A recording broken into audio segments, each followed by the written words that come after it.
टाटा समूहाच्या एम्प्रेस मिलमुळेच पारशी समाज नागपुरात स्थायिक झाला. या समाजाचे गेव्ह आवारी खासदार आणि आमदार झाले होते.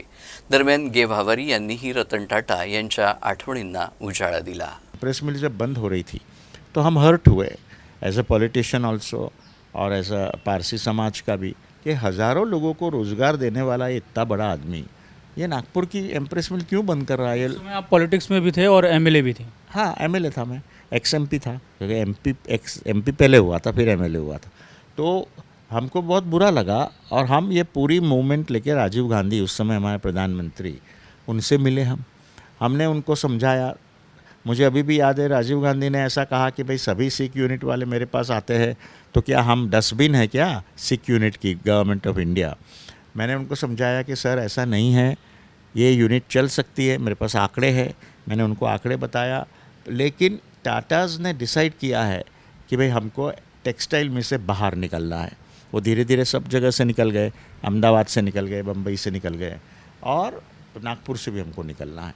तो मैंने विनती कर रहा हूँ कि भाई कृपा करके नागपुर से मत निकलिए, कोई तो भी वे आउट निकालिए, या तो गवर्नमेंट टेक ओवर करो या कोई अच्छे आदमी को आप बताइए वो टेक ओवर करे।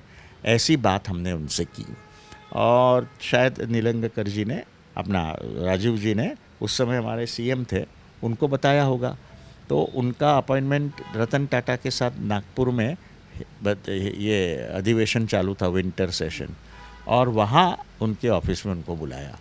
और जब रतन जी आए तब एक बिज़नेस निपट के नीलंगेकर आए, बैठे थे वो, और फिर नीलंगेकर जी ने कहा कि भाई इसमें गेव्ह आवारी को भी बुलाओ। अब मेरे को पारसी करके नहीं, लेकिन मैंने ही ये मूवमेंट बचाने की शुरू की थी, इसलिए मुझे बुलाया। उन्होंने इंट्रोड्यूस कर दिया रतन से, फर्स्ट मुलाकात मेरी। तो बहुत सभ्य आदमी खड़े हो गए, मेरे को हाथ मिलाया। अरे मैंने कहा सर आप बैठिए, आप बहुत बड़ी हस्ती है। और सेकंड अनुभव ऐसा हुआ कि जब ये नैनो आई तो उन्होंने एक जगह प्रेस में कहा था कि नैनो गाड़ी, मैं जा रहा था बम्बई से तो मैंने देखा कि एक फैमिली स्कूटर के ऊपर डबल सीट पे बैठ के जा रही है, 2 बच्चे, 2 माँ बाप, पानी आ रहा है। तो मेरे को बहुत बुरा लगा और तभी मैंने निर्णय लिया कि मैं मध्यम वर्गीय के लिए कुछ तो भी करता हूँ, गाड़ी की व्यवस्था, और इसलिए नैनो शुरू किया। तो मैंने कहा आपका बहुत अभिनंदन, आपने ये बहुत बड़ा काम किया है। ये पहला इंडस्ट्रियलिस्ट है आपके लेवल का कि जो गौर गरीबों का सोचता है और मीडियम वर्ग का सोचता है। इसलिए मैं उनका प्रतिनिधि इस रूप से आपका बहुत अभिनंदन करता हूँ। और मैं जानता हूँ कि आर्थिक तज्ञ जो आपके पास बैठे हुए हैं वो इसका विरोध करेंगे, बिकॉज मैं भी एसटी चेयरमैन, ऐसा मैंने कहा उनको, मैं एसटी महामंडल का चेयरमैन रह चुका हूँ, मुझे मालूम है कि फाइनेंशियल गड़बड़ कैसे करते हैं।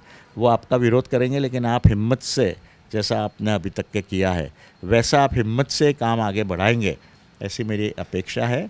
कॉन्ग्रेचुलेशंस, ऐसा इतनी बात हुई। Oh thank you very much, when you come to Bombay do meet me. मैंने कहा यस सर।